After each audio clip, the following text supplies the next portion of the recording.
our nightlife section if you're looking for your evening to continue after the boat ride. Through here, there's some live music, dueling piano bars coming up to my right here, 3 levels up. You'll hear it. That is called Howl at the Moon. I do recommend checking that out. They do all types of music. And some of your finer dining on the left and right hand sides here.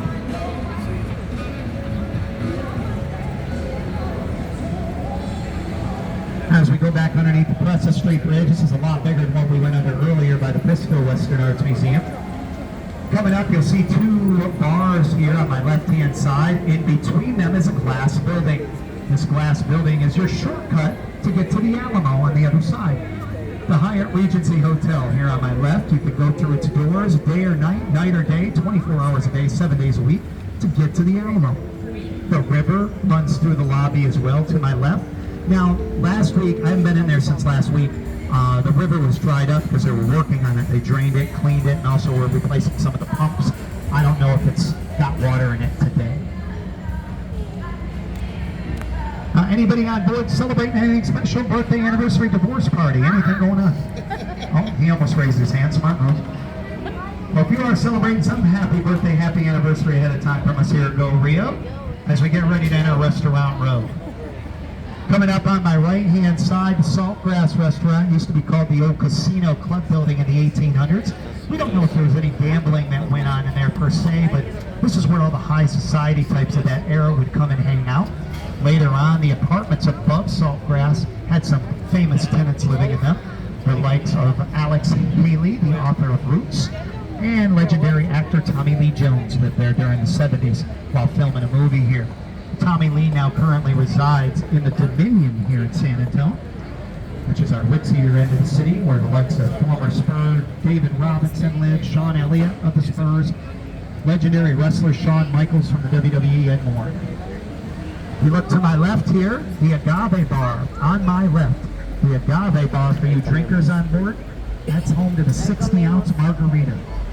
60. It takes 4 people to drink, or 1 good drinker. Now, if you do plan on purchasing it, I want to give you all a heads up. It is such a large purchase. You do need a credit score of 720 or better. I joke. It's 46 bucks, but there's 14 shots in it. So it's really not that bad. $3 a shot, you know, just saying. Not from personal experience, just letting y'all know. Now we're going to go underneath the Commerce Street Bridge coming up. And when we do, you're going to see some bistro lights on my right-hand side. And that's going to start Casa Rio. Casa Rio is the first Mexican restaurant to be established on the Riverwalk, 1946. And if it wasn't for Casa Rio, we may never have the boat rides. Right around 1950, they came up with this idea to give away free gondola boat rides with every meal purchase back then. And coming up on the right, you'll hear the mariachis right here on my right here.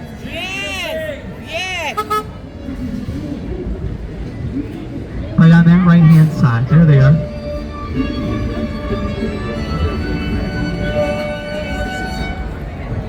Hey!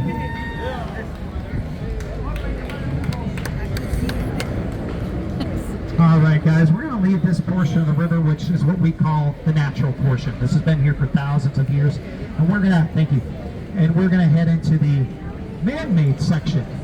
Created just in time for the 1968 World's Hemisphere, which brought 7 million. Only about 3 feet deep through here as well.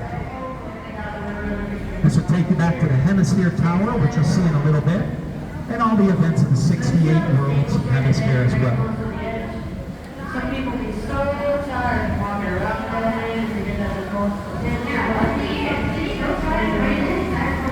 Now, generally through here is where I get my biggest question asked on the boat. It's not about Davy Crockett or the Alamo. Absolutely not. People have asked me, KD, how many people fall into the Riverwalk a year? They haven't fallen in, not yet. With the biggest times of the year being St. Patrick's Day, Cinco de Mayo.